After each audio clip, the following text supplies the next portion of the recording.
नमस्कार मु Ananya Priyadarshini Kalinga TV reporter कार्यक्रम में मते आज गोटे दिन रिपोर्टिंग सुजोग देथिबारु मु कलिंग टीवी को धन्यवाद अर्पण करुछि। गंजाम जिला गंजाम ब्लॉक रे राजपुर ग्राम दे जाइछि एक रास्ता किंतु रास्ता रे उन्नत मानर काम हुईनी। तो से नहीं ग्रामवासी मानकर कौन असुविधा अच्छी और से माने कौन कहबा चाहते आपको देखा चाहूँ। तो चलतु से पचारि बुझा।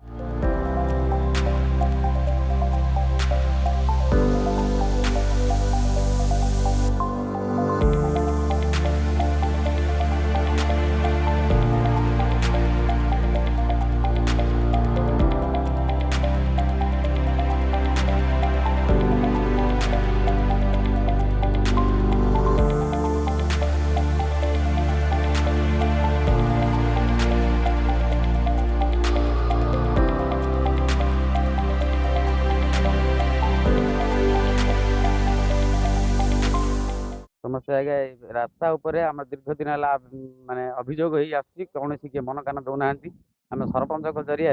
बहु बार वीडियो को धरी कलेक्टर बुझासुझा होती मात्र ये रोड कम हो पारे या द्वारा अनेक 5-10 खंड गाँव लोक जावास राति बिकाली बेस हईराण होते किए मन कान दौना। गेदेलोपुल ठू हंसपुर पर्यंत जो रास्तार ये जो आम जिते दाबी कले भी सरपंच जरिया आम चीफ इंजीनियर सबू ये सबू जाकू जी डीआरडीए ये जाकि जो कलेक्टर पाखु जाकि सब अभियोग कराई तार कौन प्रतिफल है ना। सरपंच बहुत जगह जनइलु आम वीडियो आसले वीडियो सार को जनइलु आम भी कलेक्टर सार जाकि आप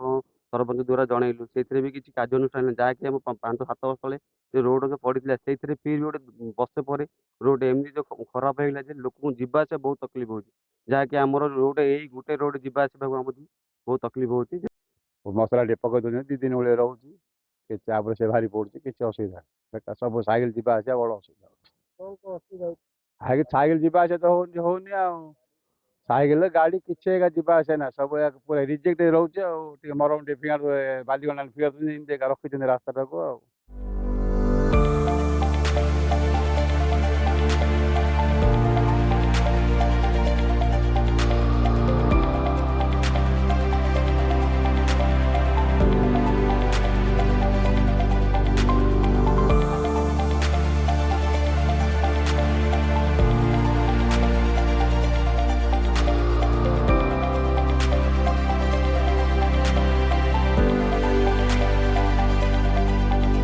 रास्ता तो समस्या सर केबे भी सुधुरुनी आम पिला बेलू देखु सेमती ही रास्ता अच्छी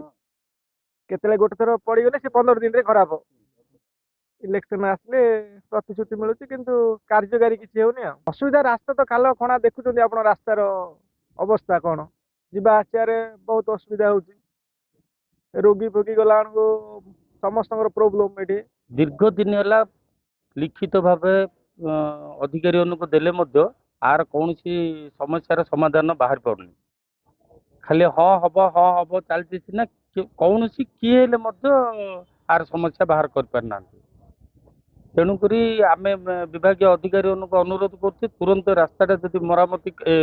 या भल होता ग्रामवासी मौलिक अधिकारिता पूरण होता।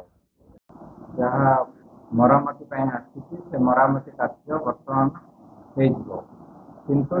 जो जहाँ चाहते पक्का रास्ता मते तार आम एस्टिमेट देचु और तार टेंडर प्रोसेसिंग चली टेंडर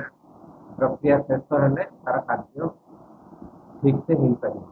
तो एबे देखा बाकी रोचे कि केबे ए निर्माणाधीन काम सरुची और केबे प्रशासन दृष्टि आकर्षण होची। छत्रपुर रिपोर्टर संतोष कुमार साहू सहित मु रिपोर्टर दीदी अन्य प्रियदर्शिनी कलिंग टीवी।